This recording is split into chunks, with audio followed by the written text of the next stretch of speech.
I'm Marty Stouffer. Here in Philadelphia, the Liberty Bell is a famous symbol of freedom. In the same way, the white-tailed deer is a familiar and beloved symbol of the wild.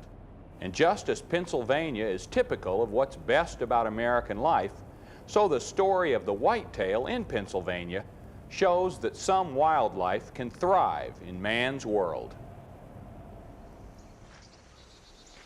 These deer are found in all of the continental United States, so they're not unique. The ones here are the same subspecies that's found all over the Northeast, but the Keystone State has been especially good for them. At the beginning of the century, hardly a whitetail was left in Pennsylvania. Now there are almost 1 million. But success has two sides. Hunters and wildlife lovers see them as an asset. Farmers and lumber companies see them as a liability. Since almost all their natural predators are gone, without careful management, overpopulation can make them their own worst enemy. This is the story of how a wild creature can live with man. The story of the Pennsylvania whitetail.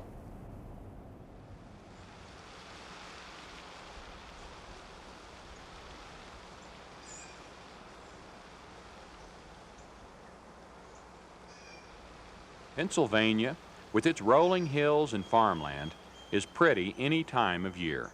But in autumn, it's spectacular. And when the nights turn frosty, the whitetail, too, reaches the peak of its powers.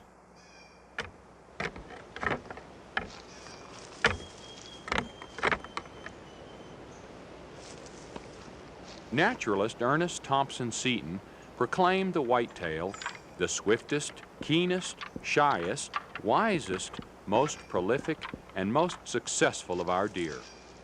He also called this graceful creature the American deer.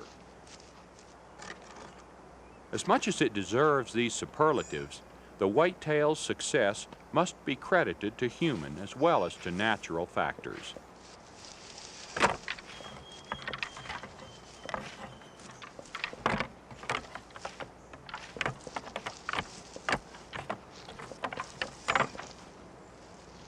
It's the #1 big game animal in the United States and has been for centuries.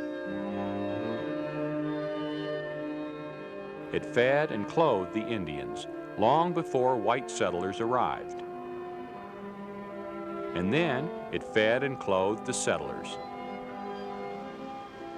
In a sense, this deer made possible the very civilization that put it in jeopardy. Ironically, there are probably more deer now than before the white man came.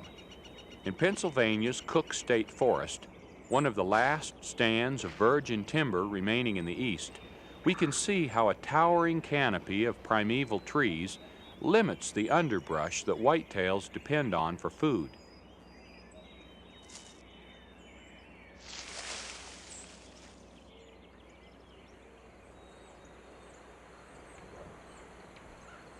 Once the east was almost solid trees. The croplands and open woodlands that replaced the deep forest are more to the whitetail's advantage. Commercial hunting, above all, nearly destroyed the entire whitetail population in the east, and the spread of urban civilization slowed its recovery. That a healthy society must leave room for its wild creatures was recognized early in Pennsylvania, and whitetail numbers have been on the increase since the beginning of the century.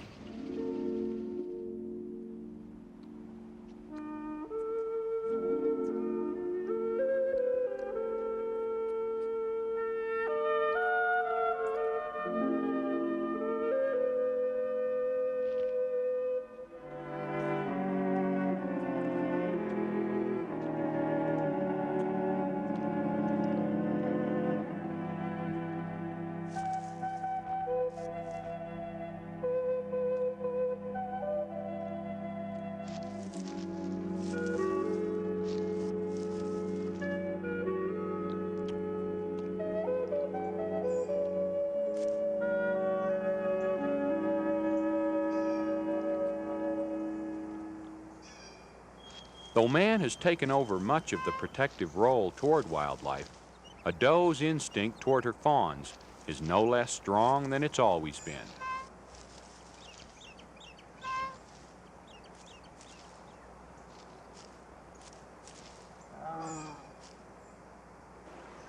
The black bear is another large mammal that still roams the woods of eastern America. Primarily a vegetarian rather than a predator, it presents little threat to a healthy doe or her fawns.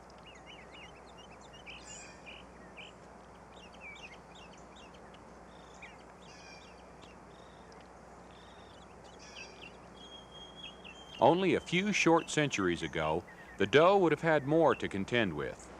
Mountain lions and even jaguars roamed Pennsylvania, along with packs of wolves.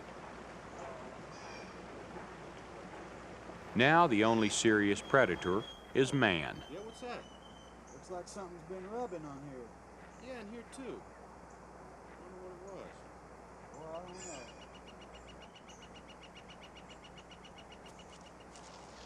Quietly, the doe leads her fawns away from danger. As she's taught them, each one finds its own hiding place.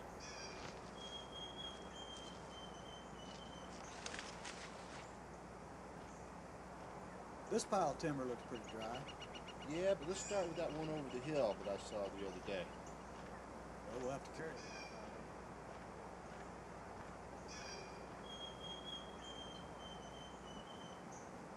A whitetail mother will sometimes teach her offspring to hide by forcing them down with her nose or forefoot. In this case, the fawn has already learned its lesson.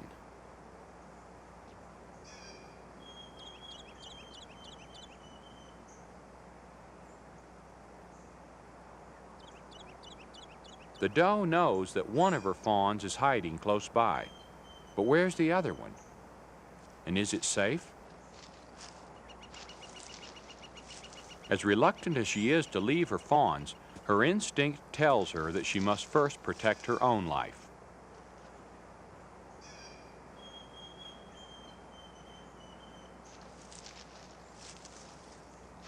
Hey, what's this over here?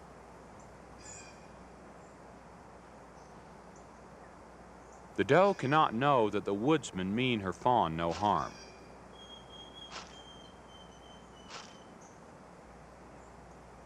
Let's go. We don't want to make her nervous.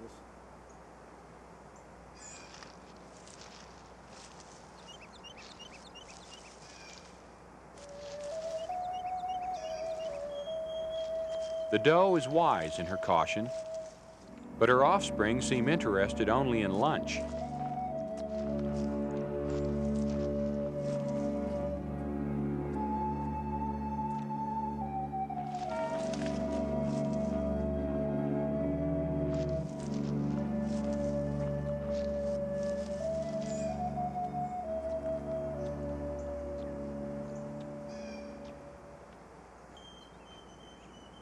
Not all fawns are so fortunate.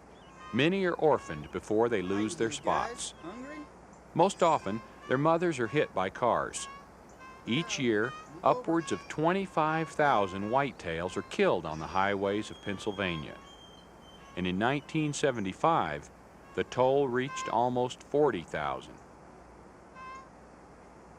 Pennsylvania has several rehabilitation centers for orphaned fawns, like this one near State College. Fawns whose mothers have been injured by cars or dogs are raised here until they're strong enough to be turned loose in the wild. Here it is. That's right. Come on.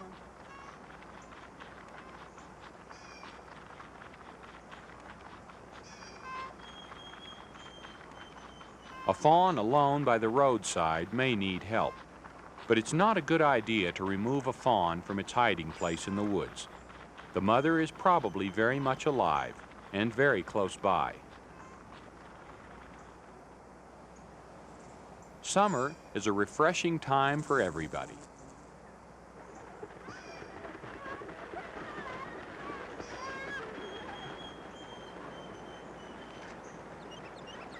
The deer have shed their gray-brown winter coats and are now in their reddish-orange summer coats. And the buck's new antlers are covered with tender velvet.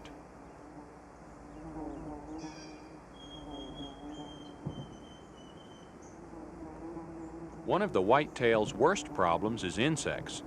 Its thin summer coat affords little protection from the swarms of biting flies, mosquitoes, and midges. It's no wonder that many deer take to the water or stay in the tall grass to find relief from these tiny tormentors.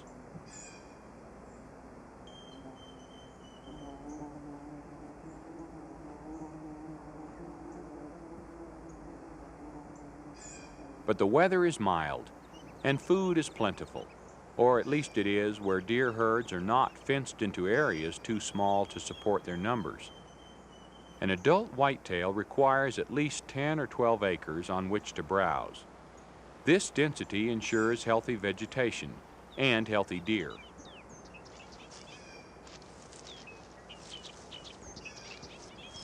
Summer is the season of play and of learning. Already the fawns are beginning to eat what their mother eats. By September, they'll be weaned. And by September, the deer will have grown back their blue-gray, cold-weather coats. The layer of nerves and blood vessels that nourish the buck's growing antlers dries up and begins to itch. In less than a week, the last shreds of velvet will be rubbed away, and the new antlers will be polished and gleaming.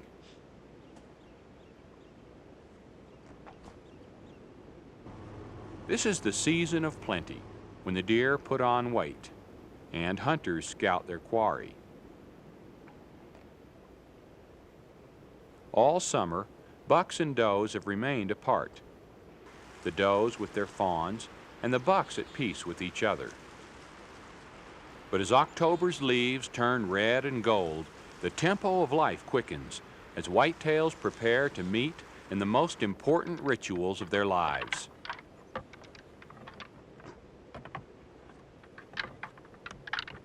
Early in the rutting season, confrontations seem almost playful. The bucks spend as much time shadow boxing with saplings and branches as they do with each other. But this kind of play is ultimately serious.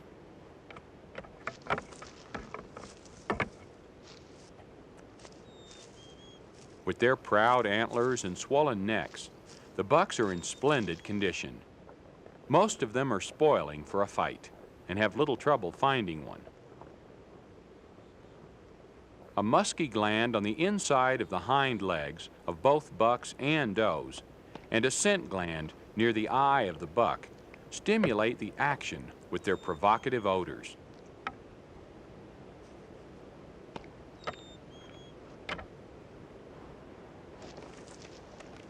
A buck with tines on its antlers is called a rack buck. One without is known as a spike buck.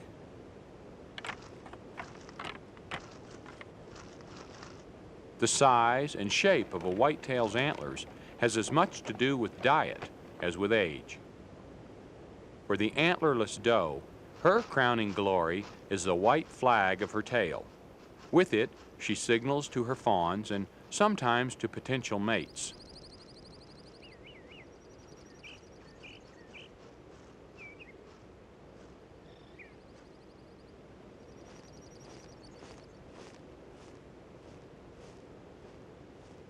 During early fall, the deer fatten up on corn, apples, and other crops, as well as on woodland plants.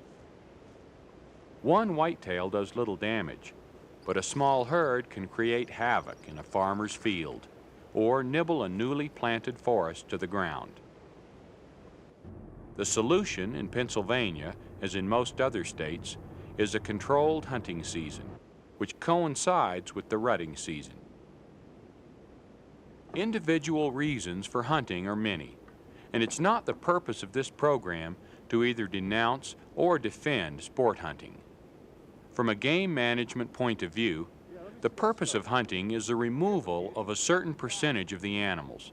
Some animals die, so the remaining herd is healthy. In 1897, no whitetail at all were observed in the Keystone State. 10 years later, after conservation-minded people had imported them from other places, 200 bucks were taken. From 1915 until 1958, the number of deer killed by hunters each year increased, as did the total number of deer. Currently, there's a harvest of well over 100,000 animals each season.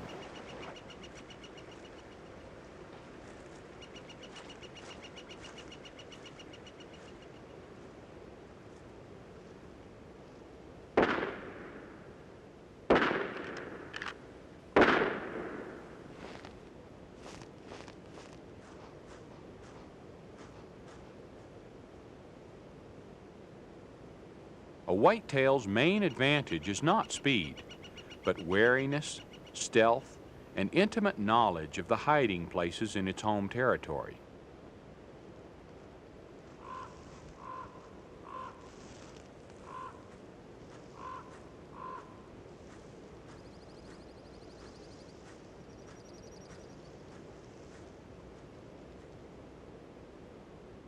Boy, I tell you, that's a nice whack on that buck.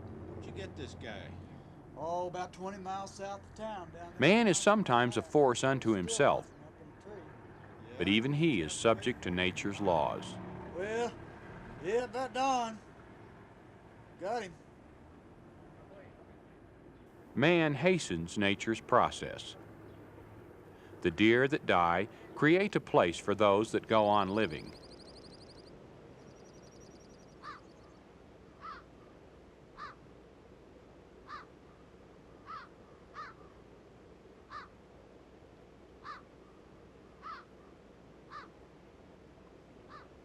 By November, the fawns are completely weaned, but they'll continue to stay with their mothers throughout their first year.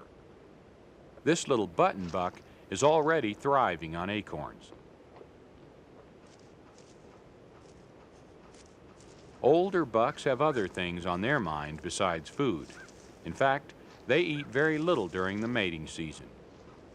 Instead, they spend a lot of time making scrape marks along their trails and leaving behind scent clues for prospective mates.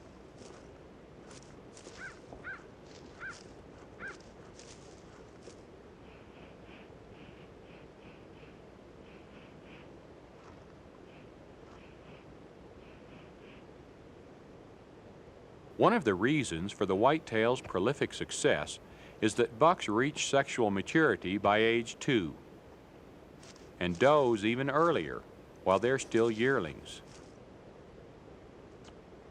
Most bucks do not mate until they're in the prime of life, about 3 or 4 years old, like this one.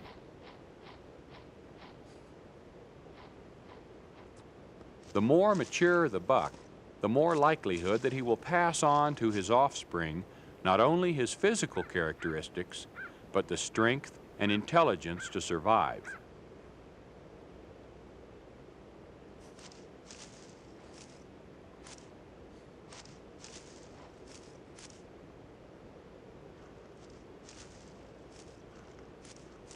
The rut lasts from late October through February. During this period, a doe comes into heat every 28 days, for about 30 hours each time.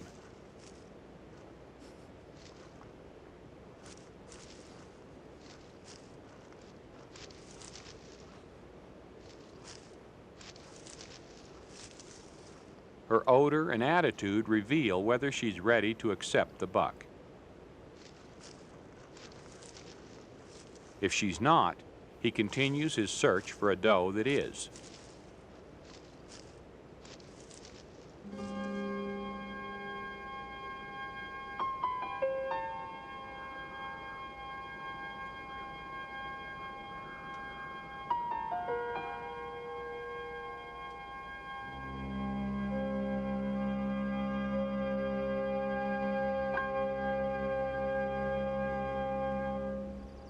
One of the most amazing things about whitetails is that, wild as they are, they wander very little.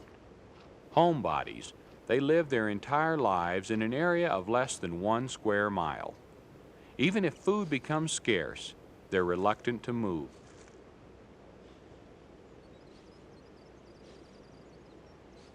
Does, as well as bucks, return over and over again to the same scrape marks.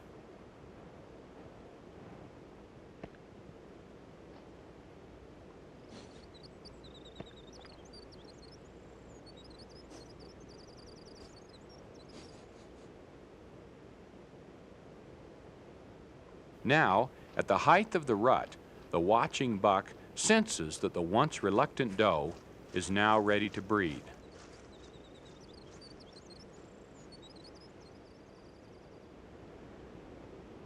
But the scent of a doe in heat draws other bucks. At this time of year, the deer in a given area have formed a loosely knit herd. A buck following a doe in heat often enters the territory of another buck.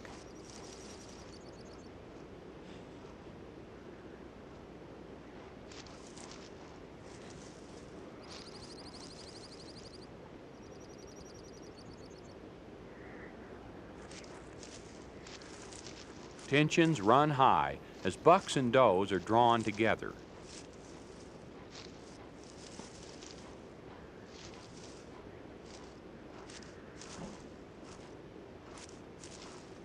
Tucked under tails and laid back ears give notice that rivalry among these magnificent equals is about to come to blows.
Battles go on until one buck is wounded or too exhausted to fight.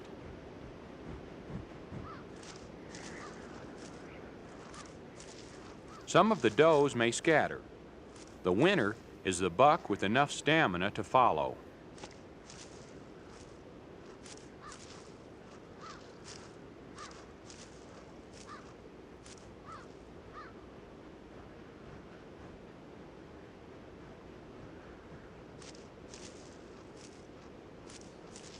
Compared to the months of preparation and the strenuous fighting that precede it, the courtship ritual is brief.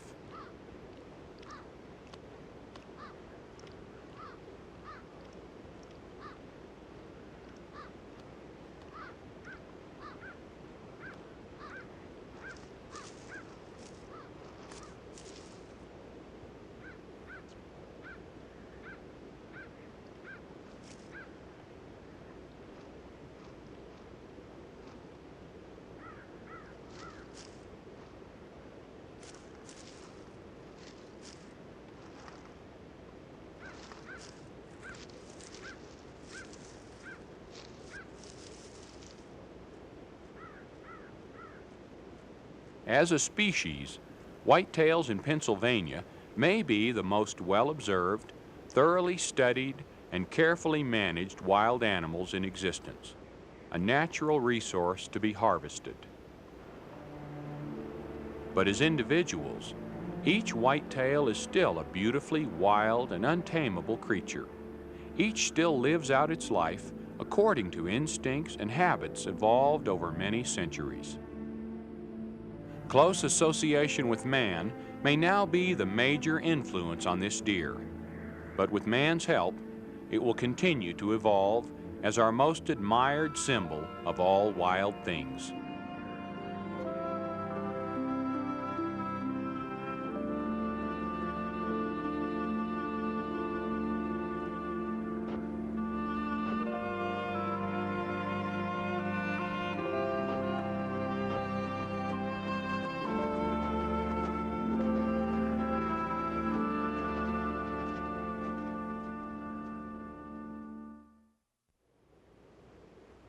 Pennsylvania is a great place, colorful, down home, and all-American. Maybe this is because the Keystone State is finding a way to balance its resources so that wild creatures and their habitat are as necessary as industrial development, which seems like a very civilized way of looking at the world to me. As we grow wiser, perhaps we'll learn that all wildlife is valuable. After all, living free is as important to them as it is to us. And for man as well as for animals, living free means living in harmony with the natural world, as the people of Pennsylvania are learning to do with the Pennsylvania whitetail. I'm Marty Stouffer.